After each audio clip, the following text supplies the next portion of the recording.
زي ما اتكلمنا قبل كده عن حروب ليلة الاتنين، وان هي الحدث اللي غير تاريخ المصارعة للأبد.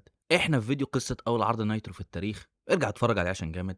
عرضت عليكم فكرة اننا نتكلم على حروب ليلة الاتنين ونعيش الجو، ونتفرج على كل عروض الرو نايترو ونقارن بينهم ونشوف انهي احسن، ونتكلم على العروض الشهرية كمان. فاحنا نبدأ من أول مواجهة بين العرضين، عرض الرو وعرض نايترو في 1995، من تاني عرض دبليو سي دبليو نايترو على الإطلاق.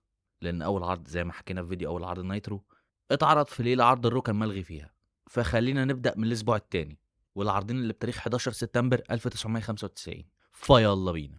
في حاجة عايز أوضحها، يمكن في حد يكتبها في كومنت، هو إن عرض الرو نايترو ممكن ساعات كانوا بيتعرضوا في أوقات مختلفة وفقا للمكان بتاع المتفرج، المنطقة الزمنية أو القناة اللي بتعرض، لأن أمريكا دي قارة يابا وكل ولاية وكل مدينة بنظام غير التانية. فده فيديو على اليوتيوب فمش لازم نفصل كل حاجة، إحنا هنتكلم عن العرضين في نفس الوقت كأنهم بدأوا في نفس الوقت.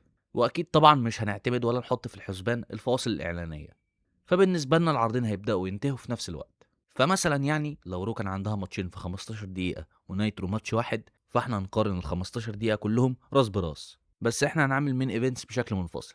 المين ايفنتس هيتحكم ونتكلم عنهم لوحدهم، وانا ممكن اقول انا كان ممكن اتفرج على انهي فيهم لكل فقره او ماتش، وعايز منكم نفس الكلام، وتقول لي انت كان ممكن تفضل انهي فقره او ماتش. واتمنى يعني يبقى في تفاعل وشير عشان نسخن كده ونحاول ننزل على قد ما نقدر في السلسله دي. المهم خلينا نبدا الكلام. عشان اوضح لك الدنيا خلينا الاول نبص على الابطال في الوقت ده والعروض الشهريه اللي جايه اللي كل شركه من الاثنين كانت بتعمل لها دعايه. في جانب الدبليو دبليو اف، بيج دادي كول ديزل كان بطل العالم، شون مايكلز كان بطل القارات، بيرثا فاي كانت البطل النسائيه، اوين هارت ويوكوزونا كانوا ابطال التكتيم. الدبليو دبليو اف كانت بتعمل دعايه وهايب لعرض ان يور هاوس 3 في الوقت ده.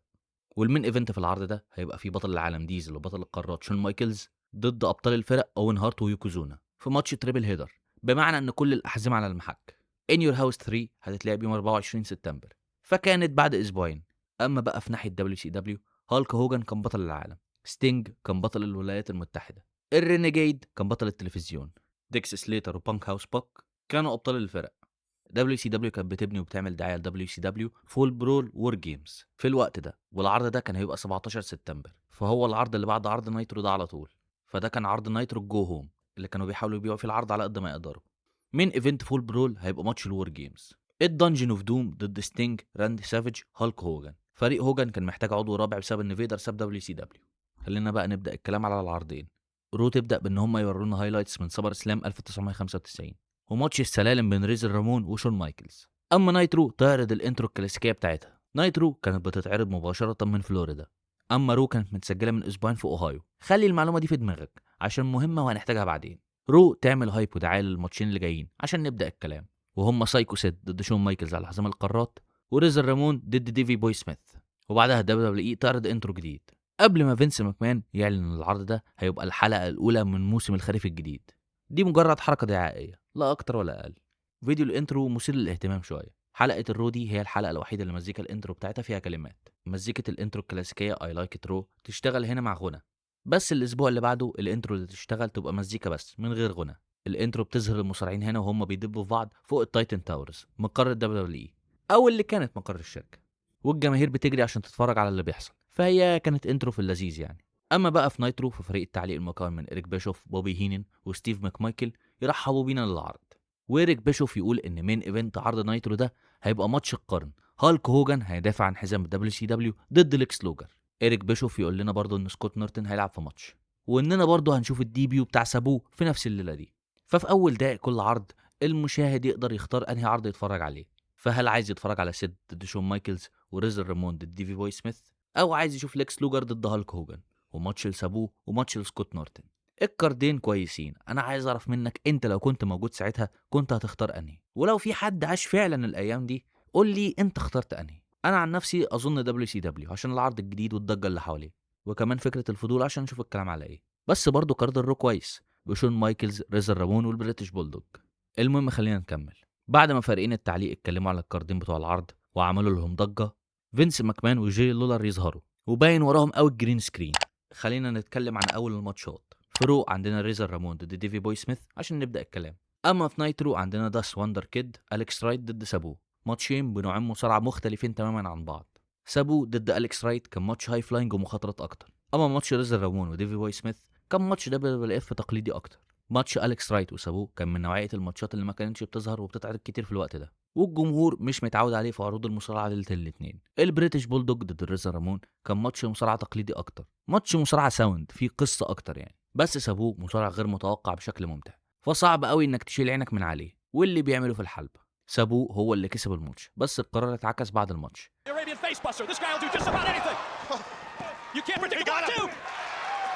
بعد ما سابوه جاب ترابيزه ونط من التوب روب لبره وكسر الترابيزه بأليكس رايت وكلف نفسه المكسب اللي جابه، فكان في حاجات كتير حصلت هنا. فرو بقى ديفي بوي وريزر اتواجهوا يتبادلوا ضربات في ماتش امن، ويمكن اللي يأذي الماتش هو ان هم طلعوا فاصل اعلاني في وسط الماتش، فنظريا الدبليو كان ممكن ما تقصش كتير من الماتش بسبب الاعلانات عن طريق الايديتنج يعني، بس دي حاجه كل ما تحصل هتفصلك من الماتش. قرب نهايه الماتش دين دوجلاس دخل الحلبه وهاجم ريزر رامون والحكم مغمى عليه، وده اللي ادى لان ال1 2 3 كيد يطلع الحلبه. كيد كان بيحاول يوزن الكفه، الحكم شاف تدخل ال1 2 3 كيد فديفي بوي سميث كسب بالدي كيو.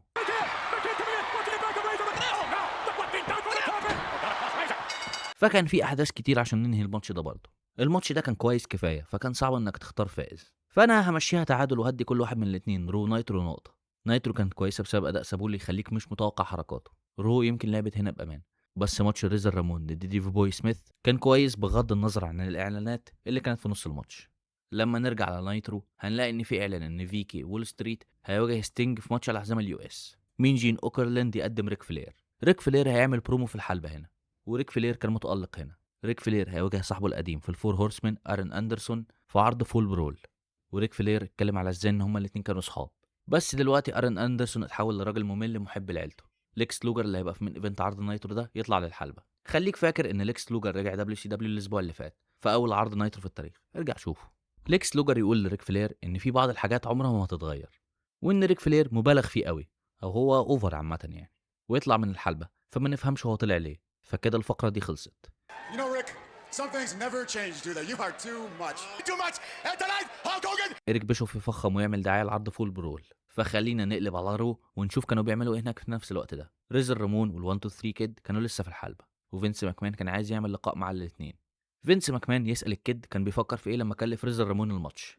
كيد يتناقش ويقول ان ريزر رامون كلفه ماتش الاسبوع اللي فات، وان هو اتخنق من ان يتم معاملته كطفل من قبل الباد جاي، وبعدها ال1 2 3 كيد يتحدى ريزر رامون لماتش الاسبوع اللي بعده في رو. الكيد يقول ان ريزر رامون صاحب كويس، بس ذا باد جاي هيخسر ماتشهم في الاسبوع اللي بعده. ريزر رامون يوافق على الماتش. بصراحه برومو ريك فلير كان احسن، لان جيري لولر ما كانش بيبطل كلام والبرومو ده شغال.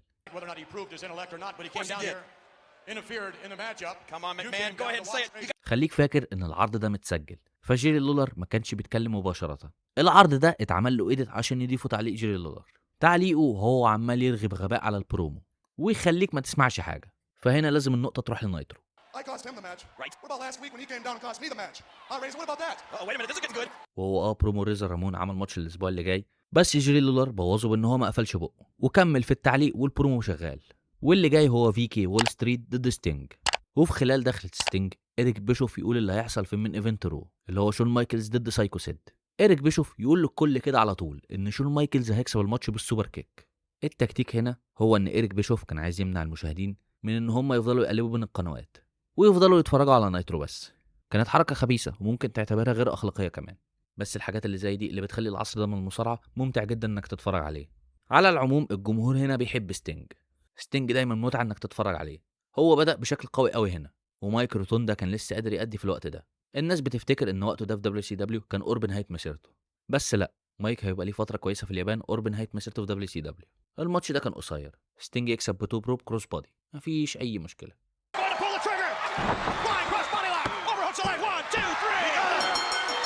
اما بقى فروق كان عندنا ماتش تاك تيم السموكينج جانز ضد البروكلين برولر رادفورد، والماتش ده كمان كان اقصر من ماتش ستينج، طوله حوالي 2.5 دقايق، وكان فوز سهل للسموكينج جانز. بس خساره كبيره لينا ان الماتش ده ما كانش كويس. فوز سهل للنايترو هنا، اظن اختيار ماتش ستينج هنا سهل. بعد ماتش السموكينج جانز نشوف برومو لداستن رودز اللي هيعمل الدي بيو بتاعه بشخصيه جولداست يتكلم عن الاندرتيكر ويقول ان الذهب لا يقلل الظلام، اظن حاجه بمعنى الذهب لا يصدق، وان الغيمه المظلمه الشريره اللي بتغطي الشركه قريبا هتتبعت للسماوات عن طريق جولداست. برومو كويس هنا وسابنا بأسئلة أكتر من الإجابات. بس ده اللي كان بيجسده جولداست في الوقت ده. دلوقتي احنا جاهزين للماتشات اللي جايه في العرضين. في نايترو ماتشو مان راندي سافيج هيواجه سكوت نورتن. في رو ايزاك يانكم دي اس هيواجه سكوت تايلور. اظن انا لو كنت بتفرج في وقتها كنت اختار ماتشو مان، ولحد دلوقتي الصراحه، لان ماتشو مان مصارع اسطوري. وكمان اللي يدعم اختياري هو ان ماتش دبليو اف كان طوله دقيقه، وكان ماتش سكواش ما كانش ماتش تنافسي. وكمان شخصيه ايزاك يانكم، شخصيه دكتور السنان اللي كان بيلعبها قبل ما يبقى كانت شخصيه تقرف وممله، فما اظنش اني كنت احب اتفرج. اما نايترو كان عندهم ماتشو مان. انا ما اعرفش حاجه قوي عن سكوت نورتن، بس ماتشو مان كفايه اني واظن انتوا برضو تتفرجوا على ماتش نايترو. وكمان ماتش راندي سافيج كان تنافسي اكتر، الماتش قعد 6 دقايق، وكان باين ان ماتشو مان كان في خطر لفتره كبيره من الماتش. مفيش حاجه تتقال قوي، دبليو سي دبليو كانت احسن هنا بكتير. ايزاك يانكم كسب في رو، وراندي سافيج كسب في نايترو بعد ما خطه الدنجن اوف دوم ان هم يهاجموا الماتشو مان فشلت.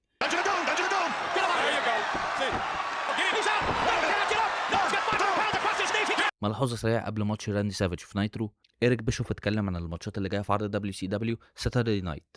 ديسكو انفيرنو كان هيعمل الديبيو بتاعه في دبليو سي دبليو، الرينيجيد هيلعب ماتش، وفلاينج برايم بيلمن كان هيواجه أليكس رايت.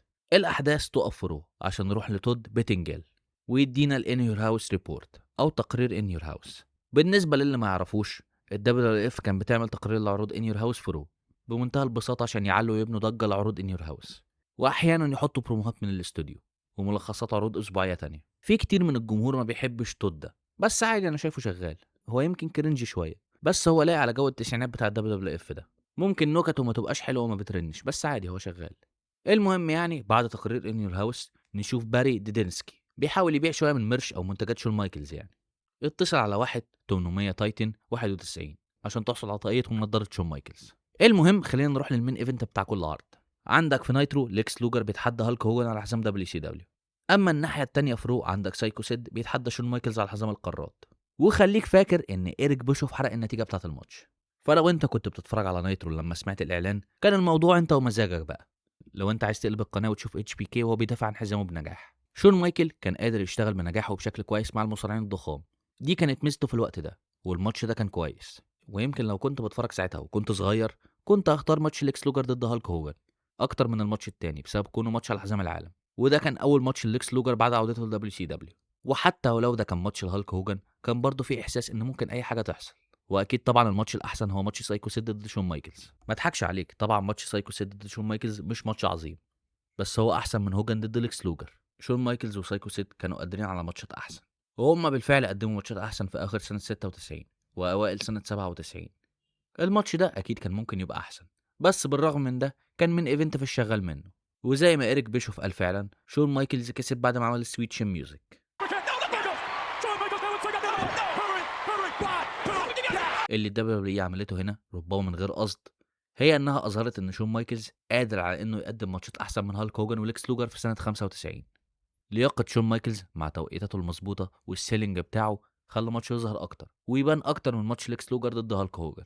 ولازم تدي سايكو سيد هنا حقه برضه بانه ادى الدور بتاعه، دور العملاق المسيطر. ماتش هوجن وليكس لوجر كان مليان بالمشاكل، لوك ابس، تضييع وقت، الاتنين يفضلوا يعملوا وقفات والحركات بتاعتهم، هيد لوكس. إيريك بيشوف اتريق على بطل الدبليو اف ديزل في وسط الماتش، وقال ان بطل الورلد ريسلينج فيدريشن ما عرفش يعدي المستوى المتوسط في دبليو سي دبليو. ليكس لوجر عمل حركه التورت شراك بعد شويه شد وجذب، هوجن عمل لها نوسيل.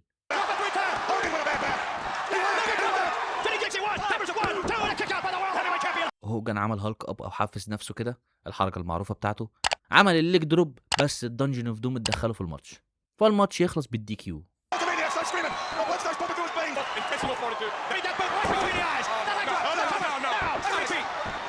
راندي سافيج وستينج طلعوا عشان يعملوا الانقاذ.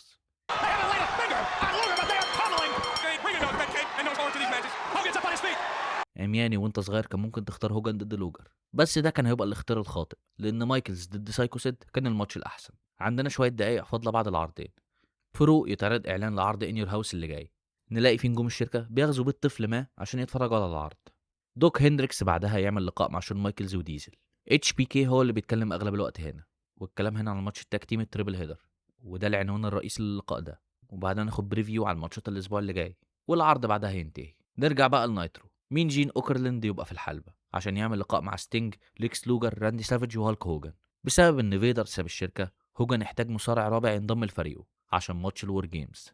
ستينج اقترح ليكس لوجر، سافيج ما كانش عايز ليكس لوجر في الفريق، بس الصوت الحاسم كان لهالك هوجن، وليكس لوجر اتضاف للفريق الفيس بتاع وور جيمز. وده خلى مين ايفنت نايترو ملوش لازمه اكتر. دبليو سي دبليو كانت دايما بتكمل شويه دقايق زياده بعد الرو، وده كان مقصود. والوقت التلفزيوني الزياده ده تم استغلاله عشان يعملوا دعايه لعرض فول برول وعرض نايترو الاسبوع اللي بعده. فكده العرضين خلصوا. خلينا نرجع بقى واقول لك انهي من وجهه نظري كانت الماتشات والفقرات الاحسن. الماتشين الافتتاحيين لكل عرض، سواء ريزر رامون ضد ديفي بوي سميث او اليكس رايت ضد سابو، انا شايف ان الاتنين ليهم نقاط قوتهم وصعب انك تختار فائز منهم، فدي نقطه لكل عرض. وبعدين انا شايف ان لقاء ريك فلير في الحلبه مع جين اوكرلاند كان احسن من لقاء ريزر رامون والواندو 3 كيد، فدي نقطه لنايترو. نايترو تاخد نقطتين كمان عشان ماتشات ستينج وراندي سافيج كونهم احسن من ماتشات السبوكينج جانز وايزيك يانك. واخيرا رو تاخد نقطه كون ماتش شون مايكلز احسن من ماتش دبليو سي دبليو، فكده النتيجه نقطتين لرو واربع نقط لنايترو. ففي النهايه انا شايف ان نايترو كان العرض الاحسن، من ايفنت رو كان مرضي اكتر واحسن، بس كباكج كامل انا شايف ان نايترو هو العرض الاحسن. الميد كارد بتاع رو ما ساعدش الدنيا خالص. الحوار صعب انك تلاقي تقييمات للعرضين، التقارير بتختلف اونلاين، بس هي تقريبا في حدود التعادل، تقييم 2.5 للعرضين. التقارير واللينكات تختلف، فده يبين ان العمليه كانت قريبه، فاظن ان احسن حاجه ان العرضين يبقوا تعادل. المهم انا عايز اعرف رايكم في اللي عملنا ده هنا، ولو عايزين نكمل وياريت بس بعد اذنكم نزود في الدعم واللايكات والكومنتات والشير. وبس، دي كانت اول مواجهه بين رو ونايترو في التاريخ. انا عايزك تقول لي انهي عرض بالنسبه لك كان احسن، وانهي اكتر ماتش وفقره عجبتك في العرضين. وما تنساش لو عجبك كلامي ادي لايك ودي سبسكرايب، وسيب رايك ازاي نطور المحتوى وراك في الفيديو، والسلام عليكم.